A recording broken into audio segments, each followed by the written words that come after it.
un championnat en football qui est très très ouvert. Si on prend le rugby en France, les équipes de rugby aujourd'hui sont complètement déconnectées des terroirs dans lesquels elles sont inscrites.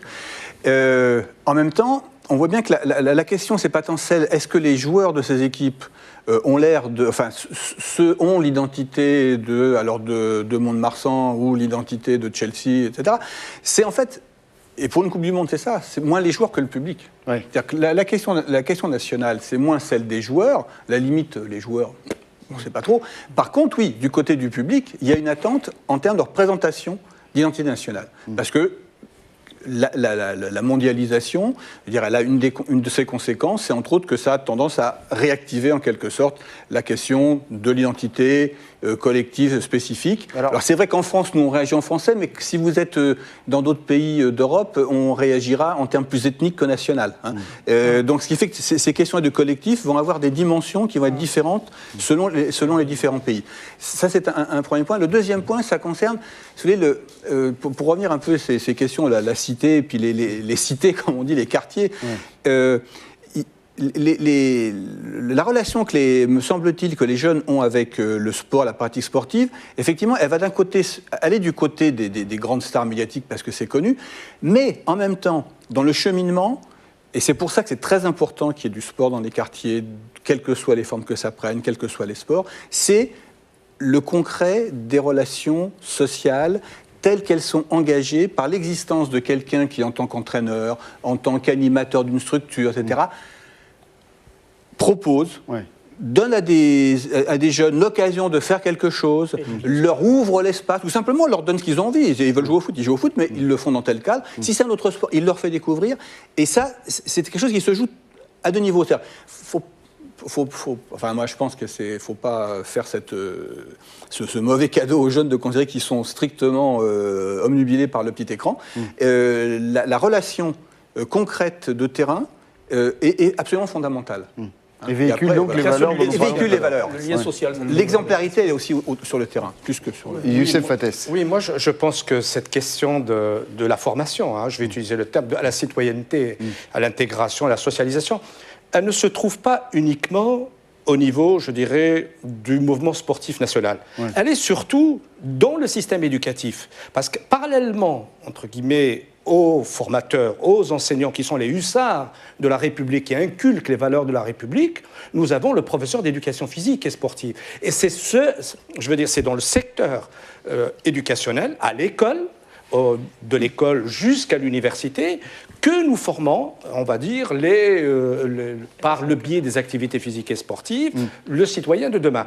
Le sport, on va dire, civil, entre guillemets, qui se passe dans les cités, etc., n'est qu'un complément de cette formation fondamentale qui est... Voilà, je pense que c'est ça le plus important. Et en aucun cas, c'est je dirais, la formation fondamentale. Voilà. Donc, d'autre part, je disais bien, ceux qui sont formés réellement, vous m'excuserez, ce ne sont pas les entraîneurs, mais plutôt les professeurs, les enseignants d'éducation physique et sportive, parce qu'ils sont enseignants, et l'éducation physique et le sport est une matière d'enseignement comme toutes les autres, une discipline d'enseignement, et elle inculque réellement les vraies valeurs de l'intégration, de la citoyenneté, la lutte contre l'incivilité, contre la violence, etc. Parce qu'on est évalué, on est formé, et les formateurs ont les compétences nécessaires pour obtenir cet objectif. Malheureusement, nous, on s'est posé la question de la place la place du sport à l'école. Malheureusement, en France, on a l'impression que des années après, on ne trouve pas le modèle. Hein. Figurez-vous que toujours, on en est à la phase d'expérimentation. Châtel, le ministre de l'Éducation nationale, a expérimenté un dispositif qui est inspiré du modèle allemand, cours le matin, sport le soir.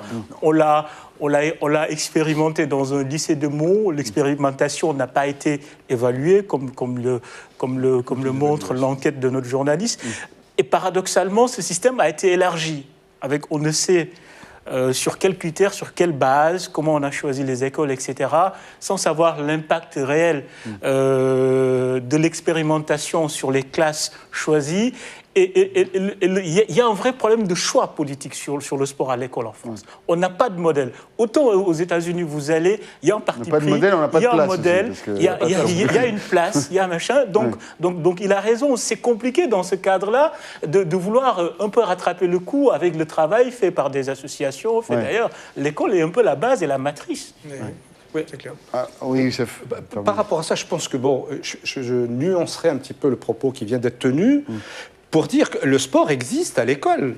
Parce que c'est l'éducation physique, à partir des années 62, qui est devenue éducation physique et sportive. Ça veut dire que au lieu d'avoir des activités physiques, de gymnastique, etc., on a introduit des activités. Et le sport est devenu dominant. Alors, mais le sport, pour ceux qui sont à l'école, qui y sont restés, qui peuvent suivre une scolarité normale. Or, le travail de Bruno Pomar, par exemple, c'est une insertion par le sport pour ceux qui ont été déscolarisés, pour ceux qui sont souvent sortis du système scolaire, parfois. Oui, c'est un véritable outil. Pour moi, c'est un véritable donc là, outil. on n'est pas dans le même cadre. Tout à fait. Quand on parle d'insertion, quand on parle de promotion par le sport, d'éducation par le sport, globalement, qui est d'ailleurs des objectifs du millénaire, je ne sais pas si vous l'avez mentionné dans votre magazine, c'est aussi pour ceux et celles qui sont sortis de ce cadre évidemment existant, qui fait du sport une discipline à part entière, dans le cadre scolaire. Bruno Pomar. Oui, non, mais c'est clair. Et là, on est encore dans un système structuré. À partir du moment où les gosses sont à l'école, effectivement, ils ont la chance d'avoir cet ensemble éducatif qui est composé du sport, des matières qu'ils apprennent, etc. Bon, mais tout ce qui est enfance déscolarisée, ce qui nous pose vraiment des gros problèmes, ceux-là, il n'y a que le support des associations de quartier qui peuvent venir en aide, des petits clubs sportifs de quartier aussi qui se bougent bien et qui essaient de transmettre des valeurs. Il y a un véritable pouvoir du sport par rapport au pouvoir politique qui est complètement... les jeunes ne respectent plus. Mais est-ce que vous passez le moment juste pour le sport ou est-ce qu'il y a une approche plus globale qui intègre le sport ? Plus globale, dans le sens où les policiers sont détachés sur mes opérations, donc en même temps, c'est le respect des institutions. Puisqu'on perd un peu toutes ces valeurs. Il y a une partie d'éducation civique. Et voilà, c'est important de transmettre ces valeurs. Je vous dis, le sport est un véritable pouvoir. Qui n'est plus au niveau politique d'ailleurs, parce que les jeunes ne respectent plus les institutions. Les élus, plus personne ne croit en rien. Et les jeunes, encore moins, c'est clair. Donc on a encore cette possibilité avec le sport qui est un véritable pouvoir pour nous, pour moi, acteur de terrain, à mon petit niveau. Et c'est vrai qu'il faut qu'on s'en serve au maximum. Mais encore une fois, avec des encadrants, des éducateurs qui soient formés, cadrés, et pas ce qu'on voit parfois, des gens qui sont tout et rien à la fois. Donc ça, c'est important. Patrick Mignon, pour revenir sur la question des représentations et de l'exemple du football, aujourd'hui, le fait, comme l'a dit Ousmane Gaye en début d'émission, qu'on parle de culture, de caïd pour qualifier certains joueurs de l'équipe de France, qu'est-ce que ça vous dit sur la société, ou la perception en tout cas de ceux qui pratiquent le sport, l'image qu'on peut en avoir ? La question de l'équipe de France, l'Afrique du Sud, ça a été une belle expérimentation comme ça, en quasi direct, de la façon dont aujourd'hui on pouvait lire dans l'équipe de France à la fois en partie la réalité et surtout la crainte et les fantasmes. Donc on a bien vu les caïds, les communautarismes, etc. L'islam, enfin tout est sorti de manière plus ou moins forte sur effectivement ce qui menaçait la société française. Donc là, voilà, c'est réaction spontanée. Bon, maintenant, ce qui manque toujours dans ces cas-là, c'est comme disait l'autre il y a très très longtemps, c'est l'analyse concrète d'une situation concrète. C'est-à-dire qu'en fait, voilà, qu'est-ce que c'est qu'une équipe de football ? Qu'est-ce que c'est que des gens qui sont... Comment des gens ont été formés de leur premier club de banlieue jusqu'à l'équipe de France, et de comprendre comment en fait ce cheminement peut arriver à ce que des gens qui sont censés travailler ensemble pour une cause commune se défont. Et là, à mon avis, les raisons ne sont pas des raisons qui tiennent au fait qu'ils étaient blacks ou beurre ou islamistes ou machin, etc. Non, ça tient au fait qu'il y a une dynamique qui, à certains moments, permet que alors, je ne sais pas ce qui s'est passé, moi, je n'étais pas dans les vestiaires, mais visiblement, il s'est dit des choses. Bon, c'est passé des choses qui ont complètement cassé l'unité. C'est-à-dire qu'on n'a même pas la conscience de participer à une tâche commune. Parce qu'un professionnel, il ne faut pas croire qu'il aime les autres. Mais alors justement, par rapport aux valeurs... Il n'y a pas eu de valeurs éducatives à la base. Les valeurs qui est censé inculquer le sport dès le plus jeune âge pour des gens qui ont fait un parcours professionnel... Ils l'ont pas eu. La valeur éducative, ils ne l'ont pas eu. Mais comment est-ce possible? Parce qu'on s'intéresse toujours esprit d'équipe, club, tournée, compétition, on peut arriver à ce niveau sans avoir cet esprit. Parce que c'est des bêtes de concours, quoi. Donc les entraîneurs ont vu que Ribéry, c'était un mec qui savait taper dans un ballon, on s'en fout qu'il parle bien ou pas bien, on le prend et le reste, on s'en fout, on l'éduque pas, ce mec-là, il est là pour taper dans le ballon. C'est une bête de cirque. Et puis en plus, je pense, au lieu de chercher là où était véritablement la faille, c'est-à-dire les systèmes de formation français, on a cherché au niveau de l'éducation quartier, cité, etc.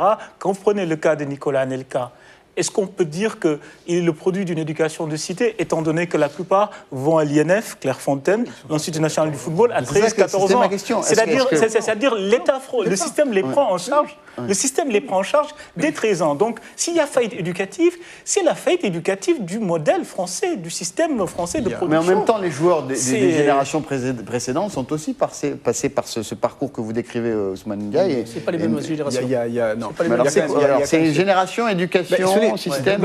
Globalement, ce qui se passe aujourd'hui, c'est qu'on va chercher les élites à un âge de plus en plus précoce. C'est-à-dire qu'on fait rentrer des jeunes, des gamins, des gamines pour des sports féminins, très vite dans un circuit hyper spécialisé de formation, parce que c'est les chances. Alors pour certains sports, c'est la chance tout de suite. En gymnastique, ça va être très vite, mais pour le foot, ça sera plus tard. Mais on va les faire rentrer très très vite. Alors, c'est vrai que normalement, toutes ces institutions ont ce qu'on appelle un double projet. C'est-à-dire doivent à la fois préparer au sport et préparer aux études. Mais ce qui est quand même la chose qui domine, c'est quand même celle de la performance. Donc, ce qui veut dire que par rapport aux résultats sportifs, aux résultats scolaires, etc., ils seront relativisés par rapport au résultat. Deuxièmement, ils rentrent sur le marché international du sport, et vraiment, avant même de s'être formé en tant qu'adulte. Même savoir lire et écrire. Voilà. Ils partent jouer. Alors, non, de ce point de vue-là, vous avez en fait, la conscience que vous prenez, me semble-t-il, assez vite, c'est que vous êtes déjà un produit. Vous êtes un produit. Vous le savez, vous l'apprenez que vous êtes un produit. Quelqu'un va être sur le marché qui va être mis sur le marché des transferts. Donc, et vous l'utilisez, ce qui est pas une chose inhumaine. C'est du business. Quand effectivement, c'est du business, ça rapporte beaucoup d'argent et puis c'est tout. Le reste, on s'en fout. Et ce qui change d'une génération à l'autre, là, c'est la question précisément, c'était ça, c'est que moi je pense que le projet éducatif qui était très fort dans les années 70, 80, qui était, par exemple, vous prenez la figure de Giroud, qui était l'un des principaux, Auxerre était l'un des principaux centres de formation du football français. Il y avait cette figure de l'éducateur qui était défendue. Aujourd'hui, vous ne trouvez plus ce modèle, ce type d'éducateur. Le projet économique a pris le pas d'une génération à l'autre sur le projet économique. Le projet, maintenant, il est économique. Il n'y a plus de projet éducatif dans les centres de formation du club. Le FC Nantes, qui était très performant avec l'école de formation, maintenant, c'est en train de partir complètement en sucette, c'est le cas de dire. On préfère, c'est une bête, celui-là, allez, va jouer et t'occupes de rien, on s'occupe de tout. Alors, vous dites pas de projet éducatif, mais il y a des manifestations culturelles et religieuses qui se font de la part de ces jeunes ou moins jeunes joueurs, et vous avez consacré un article, me semble-t-il, sur l'expression de la religion sur le terrain, notamment par certains joueurs d'ailleurs qui ont été aussi membres de cette mutinerie entre guillemets à l'occasion du Mondial d'Afrique du Sud. Alors qu'est-ce que vous voulez dire par là? C'est une analyse de Vincent Gesser qui est spécialiste de l'islam. Il s'est penché un peu sur, notamment au football, l'équipe de France, où de plus en plus certains joueurs ont tendance, notamment Eric Abidal, et ce qui est nouveau en France, à réclamer la religion un peu comme, pas seulement comme quelque chose qu'on vit sa foi, mais comme moteur de la performance. Mais ça fait quand même des dizaines d'années qu'on voit des joueurs se signer sur un terrain, embrasser la pelouse. La nouveauté, c'est que c'est l'islam. Moi, je pense qu'on se questionne.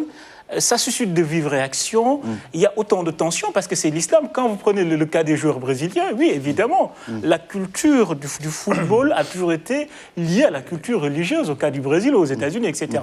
Mais je pense que ce qui change en France, ce qui fait débat, c'est à partir du moment où on voit Myriam Soumaré porter un foulard. Là, à un moment donné, ça crispe parce que pour moi c'est clair et net, c'est parce qu'il s'agit d'islam et que c'est ramené à d'autres questions. Patrick Mignon puis Youssef Fattès et puis on va clore là. Il y a un autre aspect dans la question religieuse. Alors dans la réaction effectivement que ce soit l'islam, ça c'est très certain.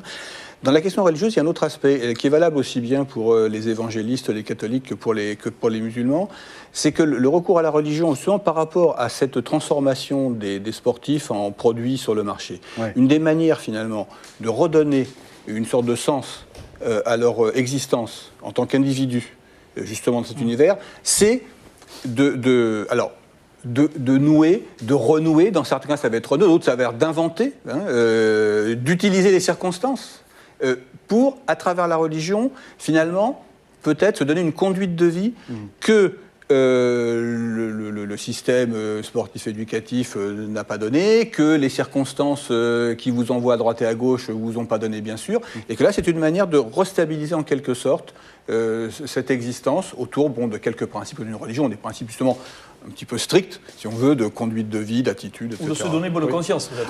Moi, je pense aussi que par rapport à ça, l'émergence aujourd'hui, effectivement, de la religion au niveau de cet objet sport, qui est une pratique corporelle, il faut aussi l'historiciser et, à mon avis, le contextualiser.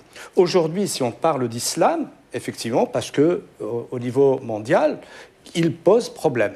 Et effectivement, on est un petit peu choqué ou surpris d'un tel comportement. N'oublions pas que, par exemple, en ce qui concerne, par exemple, l'équipe nationale française, avant la décolonisation, il y avait des joueurs algériens musulmans. Et ils pratiquaient leur religion. Ça n'a jamais posé de problème.